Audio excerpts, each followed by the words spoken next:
How did those towers come down? Well, before we were told what to think by the experts, let's listen to what some eyewitnesses said. Actually, devices that were planted in the building. There was another explosion that took... Huge explosion that we all heard.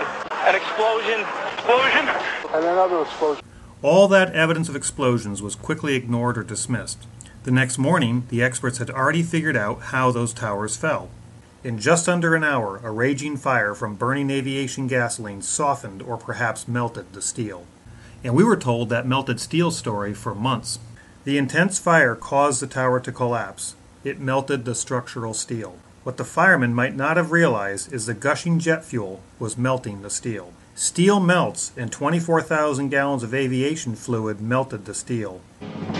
As the steel began to soften and melt, the interior core columns began to give. Indeed, there was plenty of evidence of melted steel, including this, and this, molten spheres of iron, steel like Swiss cheese, and of course this. But over time, this melted steel story changed. Even today, the media report and many scientists believe that the steel melted. This is not true. And NIST said that the molten steel was irrelevant to the investigation of the collapse, since it does not provide conclusive information on the condition of the steel when the towers were standing.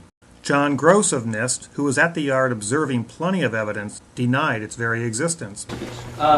First of all, let's go back to your basic premise that there was a pool of molten steel. I know of absolutely nobody, and no eyewitness who said so. Except these firemen. You'd get down below and you'd see molten steel running down the channel rails. And this eyewitness. The fires got very intense down there and it actually melted beams where it was molten steel that was being dug out. And this architect. It's this fused element of steel, molten steel and concrete and all of these things all fused by the heat into one single element. Molten iron in explosions is easily explained by incendiaries and explosives, but not by fires. So that evidence had to be ignored and denied. If their melted steel story wouldn't work, then how did they explain how those towers came down? Professor Bazant and others published several scientific papers with rigorous equations proving how the upper top block of floors crushed the lower, larger section down to the ground, and then the upper block crushed itself back up. It neglected to explain how the upper block fell through the inner core columns, or why those core columns fell last. In addition, the theory ignores Newton's third law. But other experts disagreed, and instead we were told that it was a pancake collapse, which contradicted the Bazant pile driver theory. Then you had this sequential failure that took place where it all pancaked one after the other. The result is what's called a progressive collapse, as each floor pancakes down onto the one below. But the pancake collapse also couldn't explain how the core columns fell. And despite all the animations, entire floors collapsing are not what we observed. But NIST said, NIST findings do not support the pancake theory of collapse, which is premised on a progressive failure on the floor systems in the WTC towers. NIST also said their study does not actually include the structural behavior of the tower after conditions for collapse initiation were reached. We were unable to provide a full explanation of the total collapse. So here we are many years later with no official theory given for the total collapse of the Twin Towers. Since they can't explain the entire collapse, can they at least tell us how the collapse started?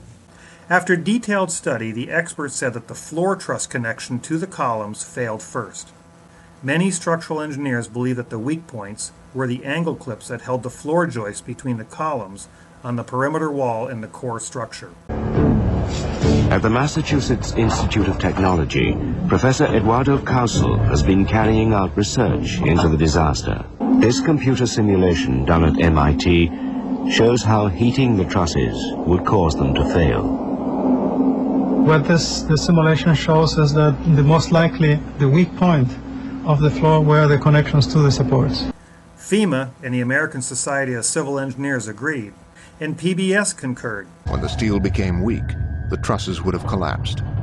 All the experts agreed the truss connections failed first, except the NIST experts, who later concluded that the truss connections held firm and did not break away from the columns. Then the experts said that the perimeter columns definitely bowed outward.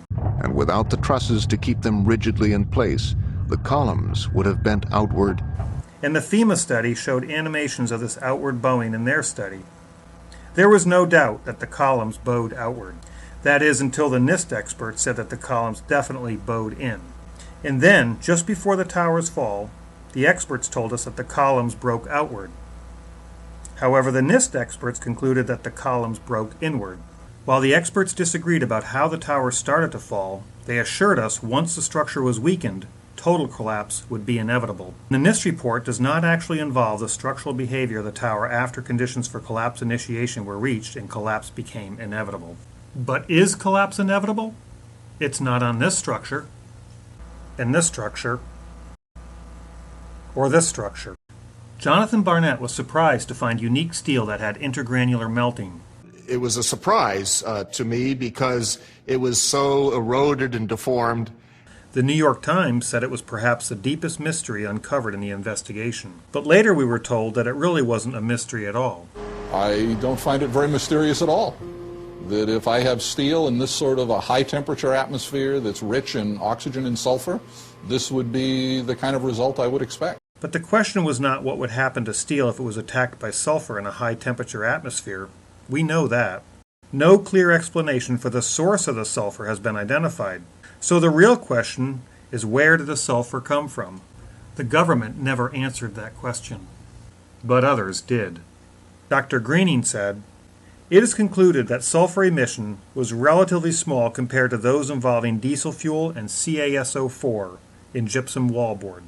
The BBC media experts agreed. The sulfur came from masses of gypsum wallboard that was pulverized and burnt in the fires. Except that no experiment with diesel fuel and wallboard can replicate this intergranular melting. And after this experiment was posted, Dr. Greening admitted, "I'm prepared to admit that my initial proposal of how the steel was sulfided during the 9/11 events needs to be modified. Certainly it looks like diesel fuel, gypsum, concrete, and aluminum alone are not going to do it." Yet even after this experiment and admission by Dr. Greening, the debunking experts still claim that this occurred because the sulfur released from burned drywall corroded in the steel as it stewed in the pile for weeks. What about Building 7 that looked exactly like a controlled demolition? NIST struggled with this for years, saying, "But truthfully, I really don't know. We've had trouble getting a handle on Building Number 7. Eventually, we were told that it was the world's first office fire that caused an extraordinary event. Earlier, we were told by the experts at Popular Mechanics that the diesel tanks were the problem. Our current working hypothesis is that this pressurized line was supplying fuel to the fire for a long period of time." The History Channel agreed. The fires were fed by a line supplying diesel fuel to the floor where the fire was most intense. Even though NIST said the collapse was also not due to the fuel oil fires, diesel fuel oil, substantial amounts of diesel fuel that were in the building. NIST said that normal office fires caused a beam to expand, pushing it off its support. In World Trade Center 7, near a specific column involved in the collapse, column 79. Controlled demolition was dismissed. We did not find any evidence that explosives were used in the collapse of Building 7. Since they didn't hear the sound from 9 pounds of conventional RDX to blast out column 79. This size blast would have produced an incredibly loud sound that was not recorded on videos of the collapse nor reported by witnesses. Even though he heard explosions while inside, Big explosion. And they heard it. But because NIST never heard anything, they didn't bother to look for explosive residue as recommended, or consider that instead of conventional RDX that makes lots of noise, maybe some high-tech quieter explosives could have been used, like patented thermitic devices that can be employed to demolish a concrete structure at high efficiency while preventing a secondary problem due to noise, flying dust, and chips and the like, or can focus energy by means of a torch-like ejection of hot reaction products and is extremely ignitable, or could be useful for cutting materials including metals, masonry, reinforced concrete, rock, and the like, or consider the wonders of modern explosives as described in the Nanoscale Chemistry Yields Better Explosives article by Lawrence Livermore Labs, or the fact that active nanothermite was found in the dust and carbon nanotubes, a byproduct of nanothermite, has been found in the first responders' lungs. Or maybe they should have explained what we see happening in this window. which looks more like this than an ordinary fire. At first they told us that Building 7 fell approximately 40% longer than the computed freefall time and was consistent with physical principles. And you had a sequence of structural failure that had to take place. Everything was not instantaneous.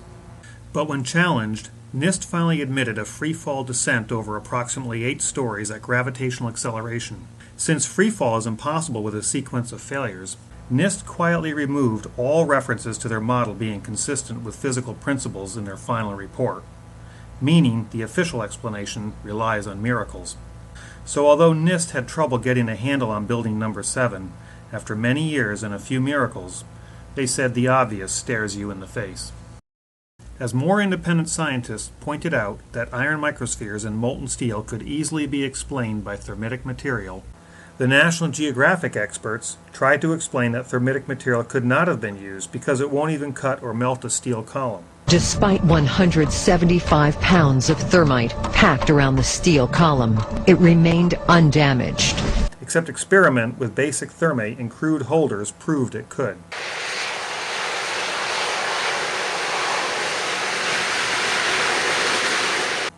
Like National Geographic, the BBC got a real expert, once again to prove to its viewers that thermite cannot melt steel beams. So I found them a real boffin, a thermite expert from the University of California. Just be prepared to put a safe distance between you and the reaction. Oh my God! Unfortunately for them, it's clear that 3 kilos of thermite has barely affected the steel beam at all. Unfortunately for the BBC,